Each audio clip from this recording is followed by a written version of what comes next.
Hola, hola, ¿cómo están? Qué gusto que nos pueden acompañar en otro episodio más de Nos Ponemos las Pilas. Este lo haremos en inglés, camino a los Juegos Olímpicos de Tokio, una historia fascinante de una deportista que con el tiempo fue reconociendo su potencial y ahora entra a los Juegos Olímpicos con el mejor registro del año en todo el mundo, en el heptatlón, la prueba que define a la atleta más completa del programa atlético de los Juegos Olímpicos.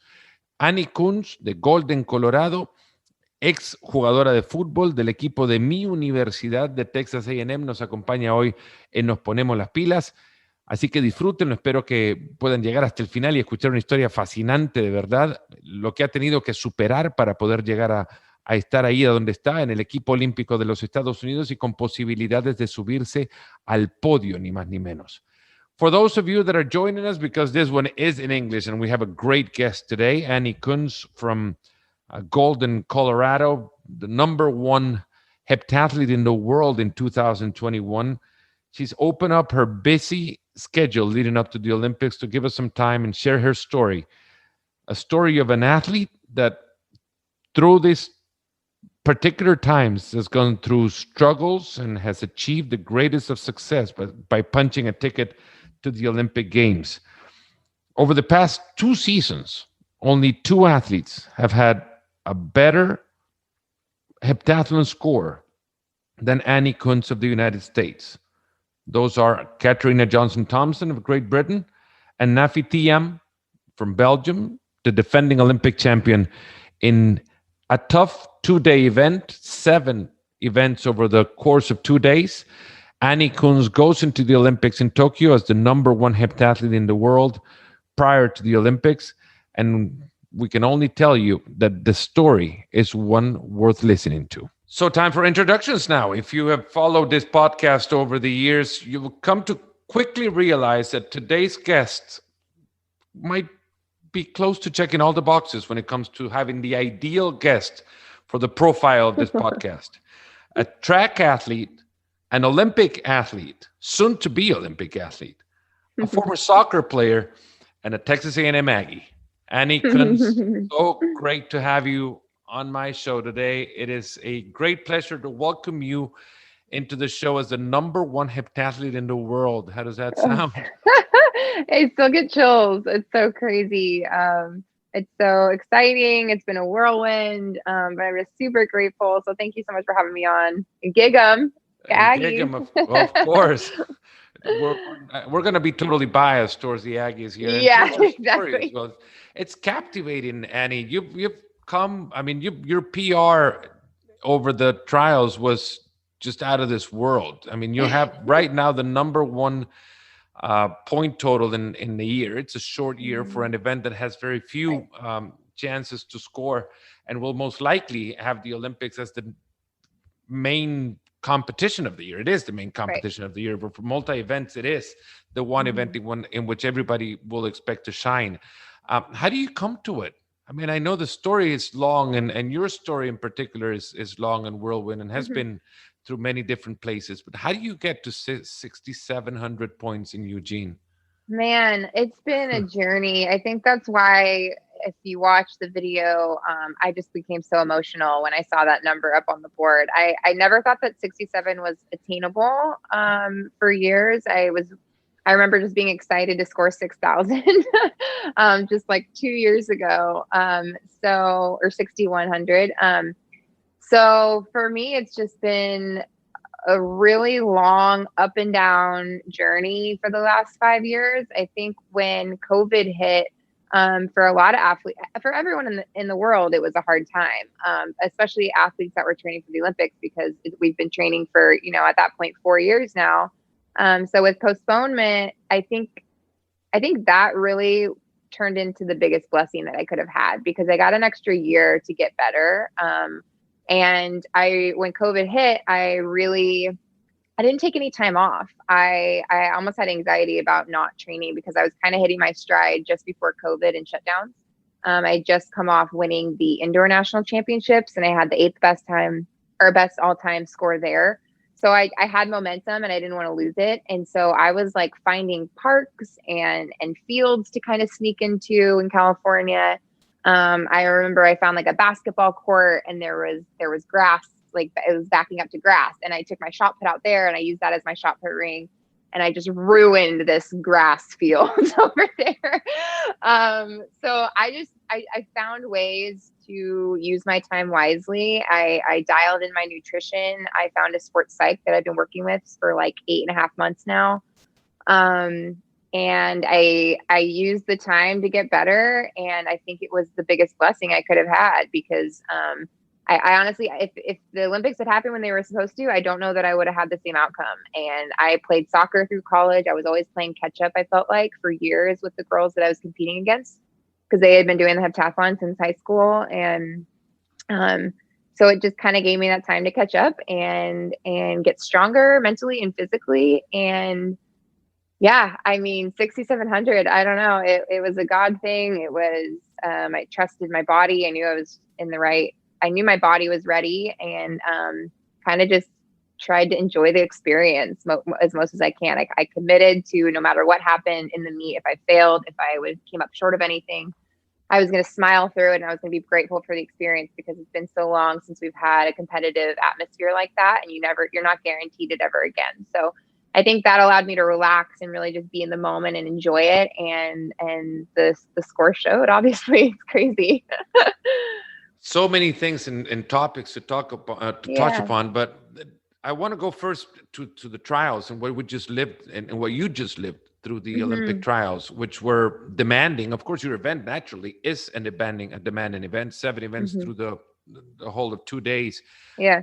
But it was hot too. Eugene was extremely hot. That heat wave that has hit the United States over the past couple of days, and through the beginning of July, end of June, beginning of July, it really hit you guys. And how much did that have to, or played an effect in an event that had to be postponed for hours, and you had to wait to punch that ticket for a while until you ran the 800. I know, it's crazy. Yeah, I mean, the heat was insane. The weeks before, because NCAAs was up in Oregon, and they had some rain that weekend, so we were more prepared. We were trying to prepare for rain more than anything, so we weren't really expecting the heat wave to come. And I think it was a record high our second day when they ended up having to postpone the meet later for the 800. I think I talked a lot with my sports psychologist going into that meet about it. And everything that I've worked with him, he's a mindfulness coach more than anything.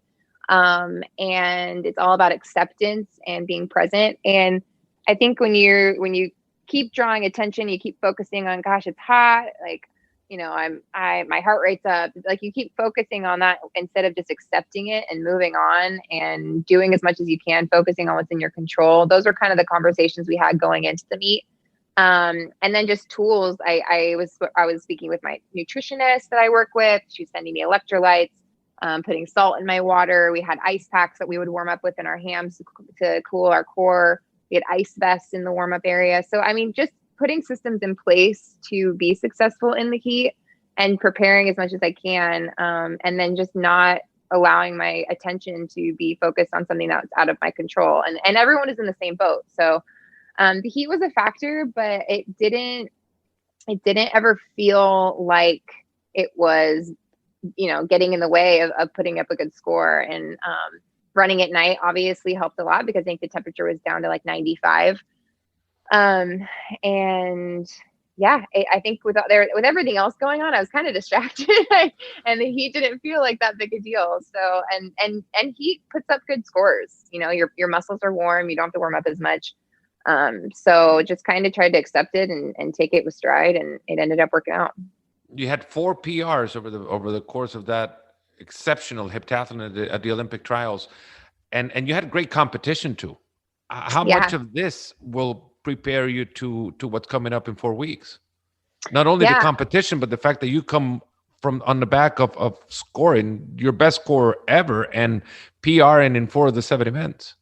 Yeah, I mean, this year's been tough because my first 2 heptathlons, I just had a lot of adversity, honestly. My first meet, I crashed in the hurdles and I bruised my heel, so I was dealing with an injury going in to I didn't really get the reps I needed, and was dealing with that going into our second heptathlon of the year. We, heptathletes, you don't get much. You usually get like 2 to 3 a year. And so going to the GOTSIS, I put up a good day one score. I was leading after day one, and then the next day I fouled all my jumps.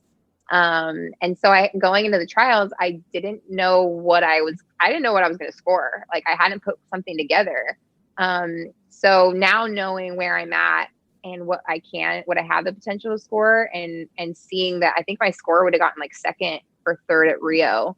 And that just opened my eyes and motivated me more, because I think there's room in some events that I can gain some more ground still. And it just gave me this sense of confidence that I haven't had before. I never expected to beat Karen, Kendall, and Erica. They've been the top two heptathletes for the last 5 years. So it just gave me this boost of confidence and motivation to really take these next 4 weeks seriously and gain ground in the events I think I can. And then I learned a lot in just the way I approached the meet, and the way that I was relaxed, and what I kept at the forefront of my mind, and the way I focused and had fun with it. And those are all lessons I'm going to take into the Olympics to see what I can do there. I haven't been an athlete myself, and understanding what athletes go through before a big meet. And I can test how much you can hate the comment I'm going to make next, because it will add and put some weight in what you're preparing to. Mm-hmm. Your score at the trials would have medaled in 8 of the 9 Olympics. Oh, wow. The heptathlon has been held in. Mm-hmm.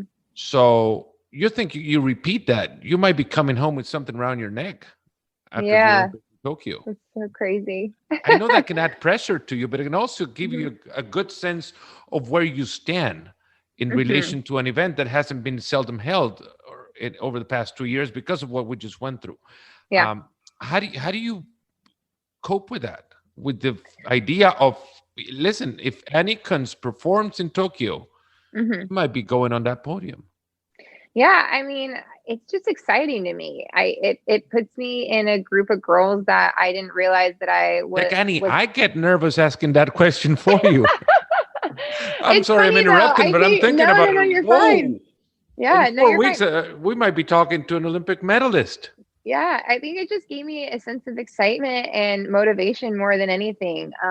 And you know what, like going in, I had so much anxiety and stress the weeks leading up to the trials. Like when we were 2 weeks out, I really started to put myself in this pressure cooker. I was trying to be perfect in all my events. I was micromanaging everything. I was over focusing. And I really let go of it all, gave it to God, I decided I was going to trust my body. I was going to trust God's plan no matter what happens. And I think there was just a sense of peace within me when I did that. That realized like I have everything is ready for me to do well, and my head is the only thing getting in the way. And so when you kind of let go of that and relax and have fun and be present and just focus on one foot in front of the other, execution, that's my focus. And when I kind of simplify it like that, the pressures of everything, it kind of let go of that. And so I really want to take that into the Olympics. When you start focusing on, gosh, I got to get a medal, I got to score this, I got to do this, it's all these expectations that that's not my focus. My focus is one event at a time, one thing to execute at a time. And I know now that if I execute, I can be one of the best in the world. So that's my focus going into the Olympics, not all the pressures and stress and things that are out of my control. I don't know what other girls are going to do. Erica and Kendall were right behind me. And it's super exciting for me as well, because I think it's going to grow the sport and grow the event in the US, because we have 3 top US girls that are medal contenders going into the Olympics. And I don't think anyone has even gotten a medal since Jackie Joyner-Kersee. There might be one other, especially I know there's no golds or anything like that since Jackie Joyner-Kersee. I think Jane might have gotten silver or something, but it's been a long time since a U.S. heptathlete has gone away with a medal, and I think it's exciting time because we have 3 girls that are right in the mix, and if we execute, we can set ourselves up well. How do you get ready for the heptathlon? What do you pack in your bag? Oh my gosh. Well, I have a suitcase just of shoes. That's the first thing. I have a lot, man. Especially when I go to Europe, because the food is so different, I pack a ton of my food. I'm like pretty strict eating regimen. So are you allergic to anything when it comes to foods? I'm not allergic, but I cut out a ton. So I don't do any soy, dairy, grains. I don't do any, what else? I'm pretty much paleo. And just the way I eat is pretty strategic, just fueling wise. But so half my bag is like snacks with my supplements. I take a ton of supplements to keep me healthy. And I mean, I think I take like 13 pills in the morning and like 10 at night or something. Like I do a ton of supplements. So I have to pack all my pills. And then I have a whole suitcase of shoes. Like the smallest portion of my bag is my clothes, honestly. I could see TikTok video. I don't know if you're on TikTok, by the way. Yeah, I'm not, but I'm hearing that I need to get on it. I don't know if you need to get on it or not, but I'd see that'd be the perfect platform for you to start showing us how you pack a bag for the heptathlon at the Olympics. Yeah, for sure. I'm definitely. It's kind of crazy to think about. I'm like, I'm gonna be there for. I think I'll be there from the 26th to the 7th, so I'll be there for a good amount of time. And they already sent us all our suitcase of gear, and it's a whole suitcase alone of just like USA gear. So I have a feeling packing's going to be a little hard. Plus, you haven't taken into account what the Olympic Committee will give you or provide you with, which is all the ceremony attire. I don't know if you're going to be able to be there for the opening ceremonies of the Olympics or not, but you'll still get the opening ceremony attire regardless. The suit will come some way. Somewhere down the line, you'll be there for the closing ceremonies for sure. So you have to get that. So that's another suitcase. Yeah, so I won't be able to. It's because of all the restrictions and protocols with COVID and everything. Japan, obviously, like a lot of the population doesn't really want us to have the Olympics there. So they're shipping us in. Like, there's a certain date with all the track kids that you can only like the earliest you can get there. I think is the 25th. And so we're all going to miss opening ceremonies, which is a big bummer. I think that's a big part of the Olympic experience that people look forward to. But with such a crazy year, I'm just excited we get to go, and I'm hoping that I'll be able to go for closing ceremonies. So hopefully I'll get all that gear too, and come back with a ton of suitcases. There's fewer people that get to stand on the podium of an Olympic Games than those that get to go into the opening ceremony. So just think about that. That's a good point, Fernando. That's a really good point. I like it. I like the perspective there. Just think about that. Now, you again, with all the restrictions and protocols, whatever time you might have used to get used to the time change, for example, that has also come into play. Are you going to start sleeping in Japan time while you're in the US and training in Japan time? Yeah, we will. So that the biggest thing that I do when I travel internationally that I've figured out is as soon as you're on the plane there, you get on the time zone that you're going to. So whether I have to stay up the whole flight or I need to sleep as much as I can on the flight, I'll bring melatonin and an eye mask and just try to whatever time zone I'm going to, I try to get on as soon as I can, as soon as I step on that plane. And that's helped me a lot get acclimated within a day or two. But yeah, I think that's going to be a huge factor because of Japan's restrictions. A lot of athletes aren't allowed to get there as far ahead as they would like to get acclimated, and it is such a big time zone difference. So definitely just going to try to get on their time zone as soon as I get on the plane, and then we'll just adjust as soon as we possibly can and start training on Japan time.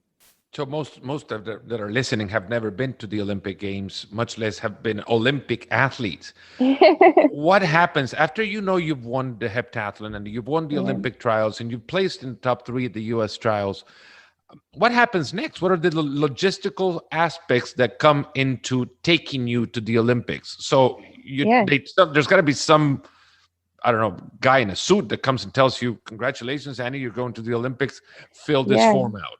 How many of those it was crazy. So as soon as they really just rush you through all the things afterwards, especially because it was the last day of the trials. I think it was like processing was only happening that night. So most of the athletes, like, you win and then you can kind of enjoy it with your family, and like you go to drug testing right after and then you can kind of enjoy it with your family, and then the next day you go to processing. We were different because it was the last day of the trials.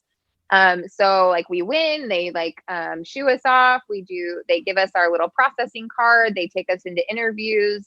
NBC did our interview on the track. We did our victory lap. And then, the drug testing process, you have like a person that goes with you pretty much. They're like your shadow, until you have to go to the bathroom. And so that took me because of the 800 right before. And it was so hot. We were so hydrated. So I'd gone to the bathroom like 8 times before the 800. So he was my shadow for like 2 hours. As I was like chugging Powerade and a Diet Coke, trying to make it not too diluted so it would count if I did give him a sample. So that took like 2 hours. And so I didn't get to team processing until about midnight. And so that was that. I think trials is such a hard meet to like it. They say the US team is the hardest team to make because of the Olympic trials. You have to get top 3 there. It's just the caliber of athletes is really high. So I think when it happened and I realized I won, I was like, oh my gosh, I did it. Like I can breathe. And then you go into team processing and you open these doors and it's this huge room of all the Olympic uniforms. And it's like a kid in a candy shop. You get to like try on all the clothes. They have music playing. They're like, take what, you get 4 uniforms. You can pick whatever you want. And at that moment, I think it felt really real where I was like, oh my God, I'm representing the US. Like, this is so exciting and cool. And that's where it really felt real for me. It was super fun. And so I was in processing. So they take you there and then they take you to like a COVID. You sit down and take like a COVID protocols. Like it was like a 30-minute meeting. They take you to like, they book your travel ticket right there, right then and there. They book your airline, like what flight you're going to get onto. They take you through like some more media stuff that they did. And so I didn't get back till about 2:30 in the morning to see my family after the meet. And then I obviously was just on an adrenaline high. I didn't sleep all night. But yeah, so that was kind of the process they take you through. And and then we'll head out on the 26th. Did you leave something behind that you wish you would have picked? Oh, I really like that sweatshirt or that hoodie. No, I am You picked everything? Good. Everything is great. Yeah, the uniforms are super, super cool this year. I'm very excited. I see those. I think I would have trained to go to the Olympics just to go into that spot right there. Yeah, exactly. Just give me a large of everything. Thank you. No, exactly. I'll take one of each. Even super the girls. exciting. I'll take even the girl stuff. Annie, you've talked about something that has become a topic more so now in this day and age than before. And that is the topic of mental health. You've talked about working with a psychologist, a sports psychologist. You've talked about being present and enjoying what you can control. And you have heard some Anna Cockrell, for example, she won the 400-meter hurdles at the NCAAs, and she is qualified for this Olympic team. She has become a spokesperson.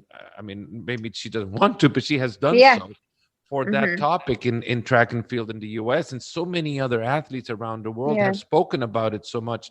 And we have just heard as well of Sha'Carri Richardson's situation, how she brought that topic as well to excuse herself of what she did. If you don't know, Sha'Carri Richardson has been suspended for a month for testing positive for cannabis and prior to the Olympic trials. So her result is washed out and she's not going to be able to go to the Olympics because she consumed that before the Olympic Games. But she has mentioned that mental health played a part in doing what she did, and she is fully aware of what she did and the consequences of it. How important has it been for athletes to speak up about mental health?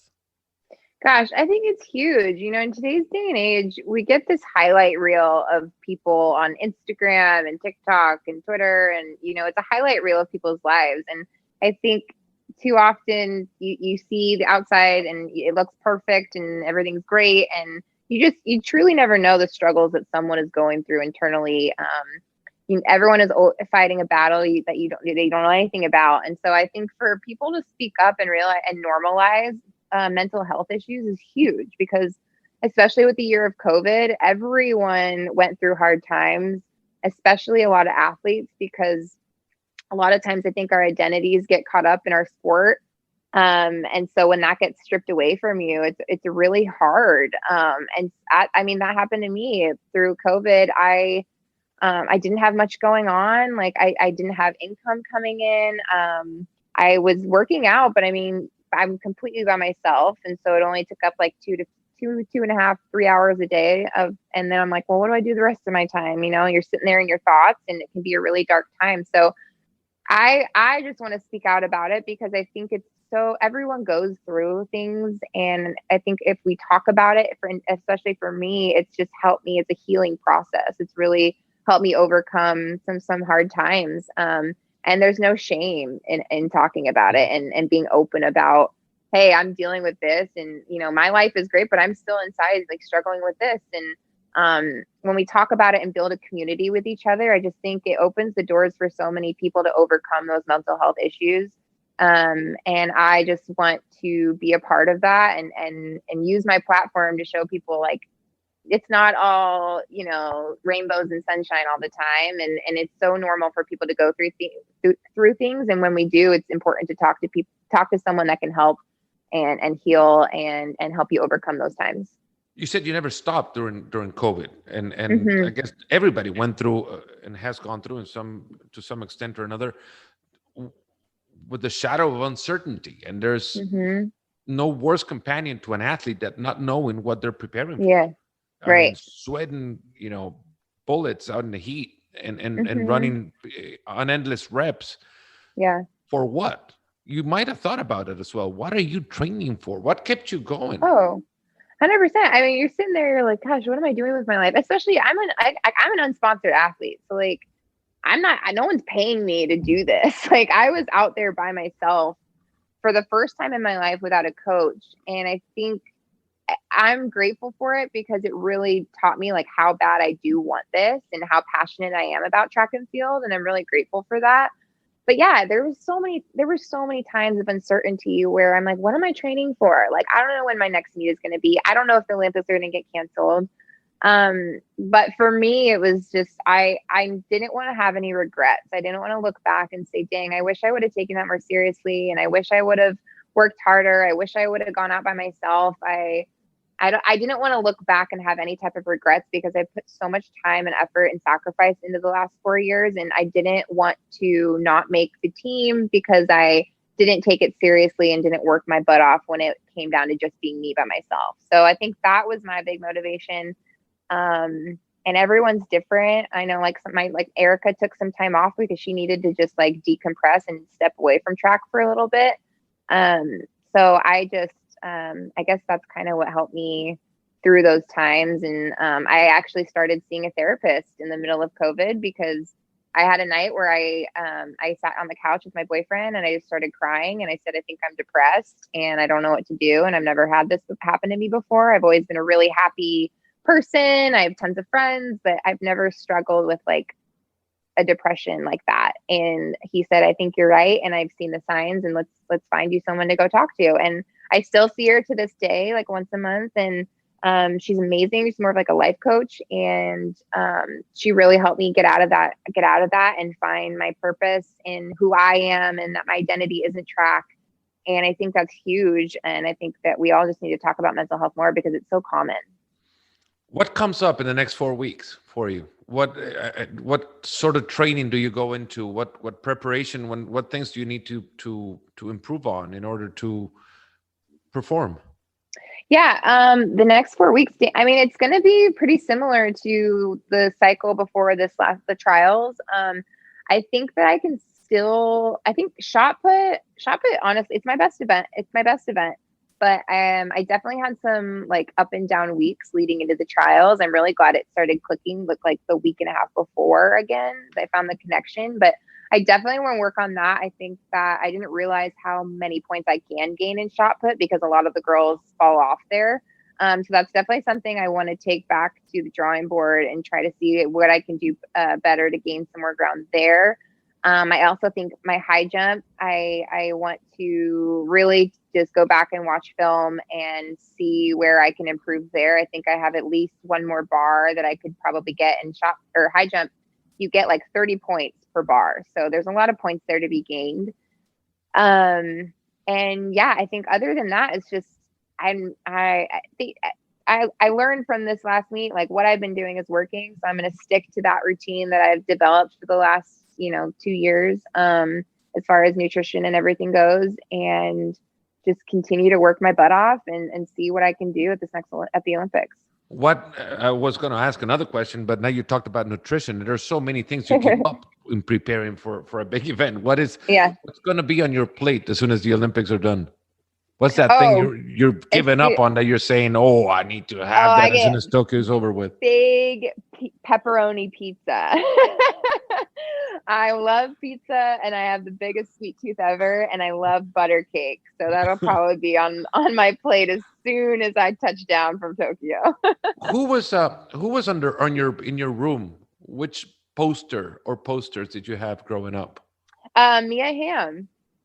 Mia Hamm was like my idol growing up because Hmm. soccer was my first love. Soccer was my first love, and it was my main sport until I was 23. So Mia Hamm was like my idol. Our parents, my mom, or some of the moms from my like childhood soccer team surprised us and took us on a trip to go watch her in the US team when we were like 12 out in California.